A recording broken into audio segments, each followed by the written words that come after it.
Hello, and welcome to VtHacked, the show that brings you all the latest technology news. I'm Perrin Nottabaugh. And I'm Ashley Bunce. A new Facebook application is being released this week to help remove individuals' photos they no longer want to be tagged in. The program was created by the makers of the detergent brand Whisk and therefore named it Whisk It. According to Facebook, program is designed to find the individuals tagged and untagged photos and wash them away. Brand managers for Whisk, Elizabeth Brunovich, said, "Currently, there's really no easy or effective way to remove pictures, so we're finding that we have cracked the efficient way to clean up your online profile." So how does the application work? Well, once it is installed, the user is offered a removal request to send to the photo owner. Facebook users choose from the Whisk It messages to send to they can personalize and remove their requests, allowing them to plead their case as to why the photo should be removed. Then, once the photo owner receives the request, they are asked to install Whisk It and wash away the photo. From college kids who want to keep their embarrassing Halloween photos away from the eyes of their parents, or to employees who would prefer their boss not to find out what they did over the weekend, audiences can now clean up their Facebook photos with the new program Whisk It. Do you like to text and drive, or do you know people who do? New studies show that the texting while driving is just as distracting as driving under the influence. Research shows that 97% of Americans support prohibition of texting while driving. Many of them also say that sending a text message while driving should be illegal, and some even think violators should be punished as harshly as drunk drivers. Companies are working to develop hands-free devices in order to help eliminate texting behind the wheel and hopefully decrease the amount of accidents that result from cell phone usage in general. Early Wednesday at Google headquarters, an argument broke out over filling in the gaps of the digital divide between kids who have access to technology for education and those that do not. The dispute became a discussion of how to fill in all the gaps of the digital divide as soon as possible. An executive of the Common Sense Media, Jim Steyer, said, "Every kid needs to be digitally literate by the 8th grade," and called for a major public education campaign to make that happen. Steyer also argued that technology and learning go hand in hand and said that schools, parents, and kids must get up to speed within the next 5 years. One of Google founders, Sergey Brin, said that soon connecting to the internet will be eventually like electricity, easy and cheap, and it will be something that everyone will have access to and not be able to live without. It's pretty safe to say that most video games are loaded with violence, but GameStar Mechanic, a Quest Atlantis computer-based learning system, is looking to change that negative stereotype. GameStar is building educational games that allow children to interact and collaborate to achieve common goals without violent action. The games are set up where students can enter a virtual world, try on a character, and solve problems that may relate to the real world.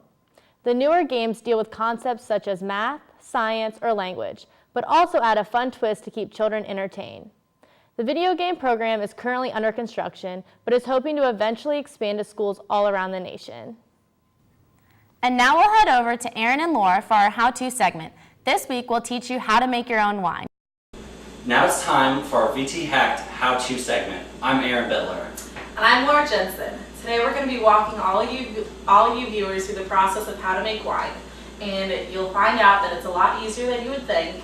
It's a pretty sweet process with good ending results and only takes about 3 weeks total. All you need is the proper ingredients. First, you'll need a bottle of grape juice. You want 100% grape juice. You can get this at any grocery store. Next, you'll need a packet of highly active yeast. It's important to get the highly active yeast, not the normal yeast. Next, you'll need a balloon. You'll also need a rubber tubing. You'll need a funnel, coffee filters, and an empty container. With this, you'll be able to make wine. Once you have all the ingredients, your next step is to pour out about 4 ounces or equal to a 1/4 cup of the grape juice into a cup. You can just pour this amount down the drain because you're not going to be needing it during our process. Your next step will be taking your packet of highly active yeast, which I've already opened, and you'll need to pour it into your bottle of grape juice. So, you'll want to pour it in like this. Don't pour too fast or you can get it all over the sides. There we go.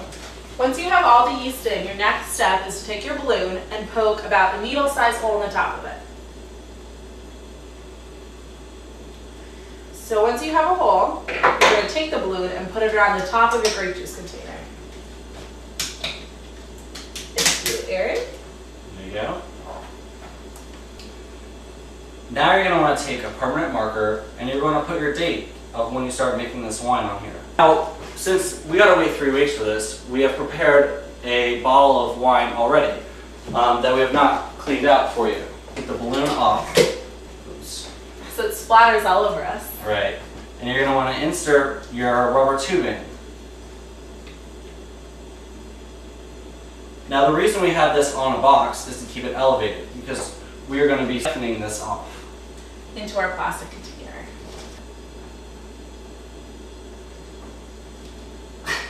It could take about 5 minutes for all this to go through. But once you have this down here, once you have this down here, you can move on to the next process. Our next process, if you will hold this, Aaron, is to take our grape juice once it's done filtering, and we're going to wash out the process to make sure that we have all the dead yeast washed out. I will be taking the funnel with the coffee filters, and we will put this into the cleanup container that Laura's getting ready right now, and this will get any extra yeast. Our next process, once we have put all the wine filtered from our grape juice container into our open container, once we have that 1 inch left of the dead yeast, is to take it to the sink and we're going to slowly rinse it all out. Our funnel, and we're going to take a coffee filter. You can use 1 or 2. You're going to want to place it inside here, like so. Just make sure not to pour the wine around here. You want to make sure it goes through the coffee filter. Now Laura, if she'll come over here and help me hold it steady while I pour this through. Sure. I want to make sure not to make a mess, so we're slowly going to pour our new wine into the filter through the funnel into our empty container. Now that we have filtered all the wine into our empty container, you can slowly remove the funnel and prepare for the next best last step, which is actually tasting your homemade wine.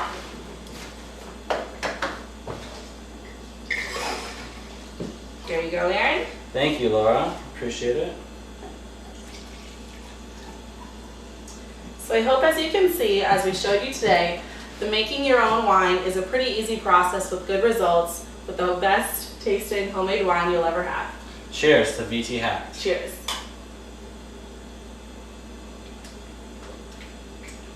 Not That's bad. good. Not bad. Thanks, guys, for the tips. We'll be sure to try that out soon. Well, that's all the latest technology news we have for you today. Thanks for joining us, and be sure to check us out on the web at vthacked.blogspot.com. I'm Perrin Radaba. And I'm Ashley Bunce, signing off from VtHacked.